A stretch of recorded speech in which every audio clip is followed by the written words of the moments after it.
Hello friends, welcome back to my channel. कैसे हैं आप सब? होप आप सब अच्छे होंगे। जैसा कि आप सबको पता ही हमारी ह्यूमन रिसोर्स मैनेजमेंट की सीरीज़ चल रही है, जिसमें आज हम चैप्टर 4 का नेक्स्ट टॉपिक पढ़ने वाले हैं, जो कि है सिलेक्शन टेस्ट का प्रोसीजर।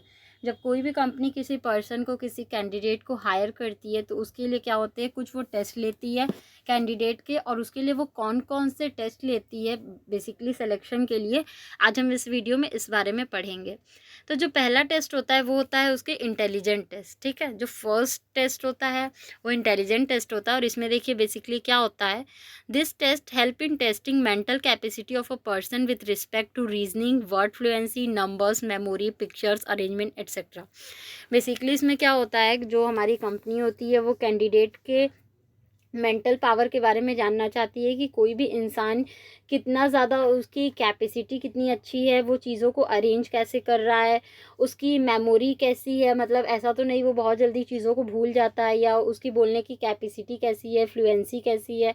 ठीक है, और उसको किसी चीज़ को याद करने की उसका पावर कैसा है। It measures the ability to grasp, understand reason and to make judgement.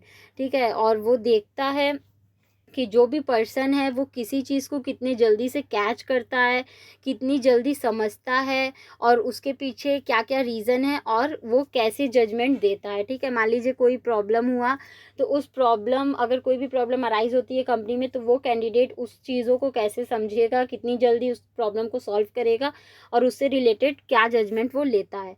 तो बेसिकली हमारे इंटेलिजेंट टेस्ट में ऐसा ही होता है कि कंपनी जो होती है वो उसके बेसिकली मेमोरी से रिलेटेड सारी चीज़ों को देखती है। ठीक है, जो सेकेंड टाइप का टेस्ट होता है सिलेक्शन टेस्ट में, वो होता है aptitude test. This measures whether an individual has the capacity as talent ability to learn a given job with adequate training.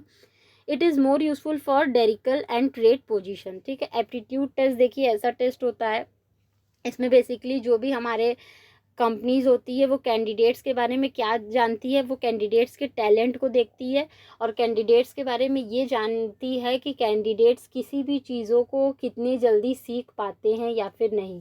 ठीक है, क्योंकि कंपनी है, अगर कंपनी में किसी भी कोई भी कैंडिडेट, कोई भी पर्सन वर्क करता है, तो वहाँ क्या होते हैं, डेली न्यू न्यू चेंजेस होते हैं, और वो चेंजेस को कैंडिडेट कितनी जल्दी कैप्चर कर पाता है, कितनी जल्दी सीख लेता है, कितनी जल्दी अंडरस्टैंड कर लेता है। तो ये सारी चीज़ें क्या आती हैं, एप्टीट्यूड टेस्ट में आती हैं, और एप्टीट्यूड टेस्ट के थ्रू कंपनीज जो होती हैं कैंडिडेट्स के बारे में चीज़ें चेक करती हैं।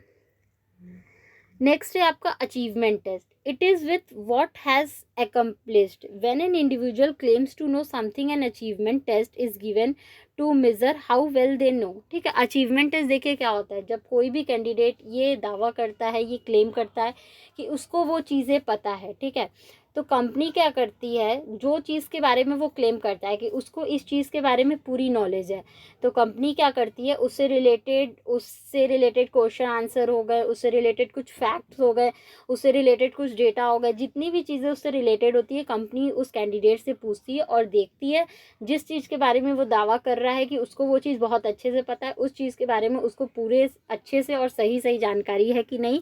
तो ये बेसिकली हमारा अचीवमेंट टेस्ट में आता है। ठीक है, नेक्स्ट है आपका interest test. This determine the applicants interest the individual claims to know. देखिए इंटरेस्ट टेस्ट में क्या होता है, ये यहाँ पे आधा ही है, मैं आपको इसको ओरली बता दे रही हूँ। इंटरेस्ट टेस्ट में बेसिकली क्या होता है, कंपनी क्या करती है, एक जो इंडिविजुअल है, एक जो कैंडिडेट आया है उसके ऑफिस में जॉब करने के लिए, उसके इंटरेस्ट के बारे में जानती है कि बेसिकली उसका इंटरेस्ट किस फील्ड में है और किस फील्ड में वो अच्छे से वर्क कर सकता है। नेक्स्ट है आपका knowledge test. This are to measure the depth of the knowledge and proficiency in certain skills already achieve by the applicant such as engineering, accounting etcetera.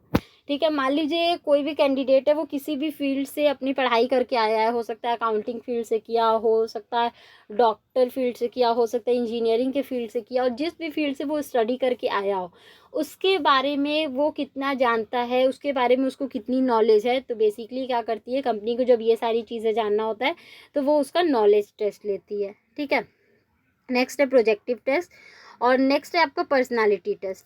This determine personality traits of the candidate such as cooperativeness, emotional balance.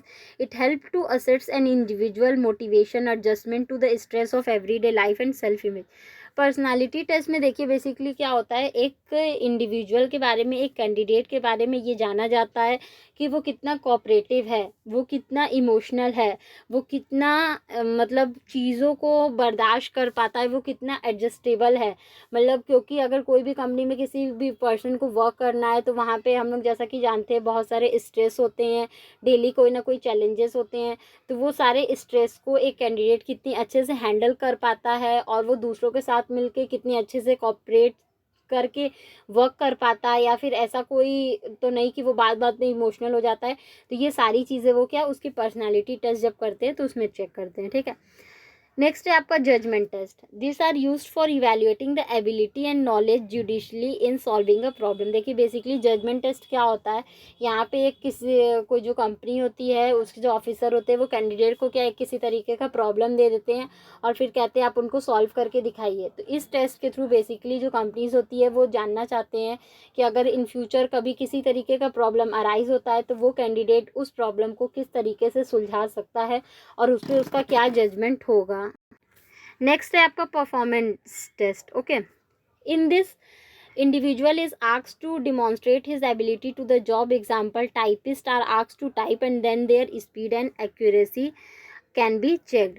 देखिए performance test का मतलब क्या होता है, इसमें individual को बोला जाता है, जैसे इंडिविजुअल कोई भी चीज़ डाले होंगे कि ये मेरी क्या है कैपेबिलिटी है, ये मेरी एबिलिटी है, मैं इसको कर सकता हूँ या कर सकती हूँ। जैसे मान लीजिए कोई एक कैंडिडेट बोला कि मैं टाइपिस्ट हूँ, ठीक है, मैं बहुत अच्छा टाइप कर लेता हूँ। तो जो परफॉर्मेंस टेस्ट होता है वहाँ पे जो ऑफिसर होते हैं वो कैंडिडेट को क्या करते हैं, चीज़ें देंगे और वो उनको टाइप करके दिखाना होता है, ठीक है। और फिर जो बाद में जब वो टाइप कर लेते हैं तो उसके बाद उनकी स्पीड और एक्यूरेसी देखा जाता है, मतलब कितनी जल्दी वो उस चीज़ों को टाइप किए हैं और कितना सही टाइप किए हैं, ठीक है। ऐसा नहीं कि बहुत जल्दी टाइप कर लिए लेकिन पूरा चीज़ गलत टाइप है, ठीक है, स्पेलिंग मिसप्रिंटिंग है या फिर जगह मिसप्रिंटिंग है, ठीक है, या चीज़ें अपने लाइन अकॉर्डिंग नहीं है। तो वो चीज़ें क्या होती हैं परफॉर्मेंस टेस्ट में चेक की जाती हैं। नेक्स्ट जो आपका है वो आपका सिचुएशनल टेस्ट। सिचुएशनल टेस्ट है, it's consist of both performance and personality test. This is designed to observe how an individual reacts to stressful but realistic real life situation. देखिए सिचुएशनल टेस्ट में क्या दोनों का ये मिक्सचर होता है, performance test का और पर्सनालिटी टेस्ट का। इस टेस्ट में बेसिकली जो कंपनी होती है वो ऑब्जर्व करना चाहती है कि मान लीजिए कोई स्ट्रेस का सिचुएशन आ गया है तो उस कंडीशन में कोई भी कैंडिडेट कैसे डील करता है, और वो सिचुएशन क्या होती है रियल लाइफ सिचुएशन होती है। जैसा कि हम लोग जानते हैं अगर हम लोग किसी भी जगह वर्क करते हैं तो वहाँ पे जो स्ट्रेस होता है वो नॉर्मल सी बात है, हर दिन आपको किसी न किसी तरीके का स्ट्रेस मिलेगा, किसी तरीके का कोई प्रॉब्लम क्रिएट हो जाएगा, उसको आपको सॉल्व करना होगा, हैंडल करना होगा। तो ये सारी चीज़ें कंपनी देखती है कि एक कैंडिडेट जो है वो कितने अच्छे से स्ट्रेस के सिचुएशन को हैंडल करता है। ये बेसिकली क्या होता है सिचुएशनल टेस्ट होता है। तो सिलेक्शन टेस्ट में ये टोटल 10 टाइप के टेस्ट आते हैं। होप आपको ये टॉपिक समझ में आया होगा। फिर भी किसी को कहीं कोई भी प्रॉब्लम हो तो आप मुझे कमेंट सेक्शन में कमेंट करके पूछ सकते हैं। Thank you so much. Please like subscribe and share my channel. किसी को इस सब्जेक्ट होप आपको ये टॉपिक समझ में आया होगा। फिर भी किसी को इस सब्जेक्ट या किसी भी सब्जेक्ट के नोट्स परचेज करने हो तो वो मेरा डिस्क्रिप्शन बॉक्स चेक कर सकता है। Thank you very much.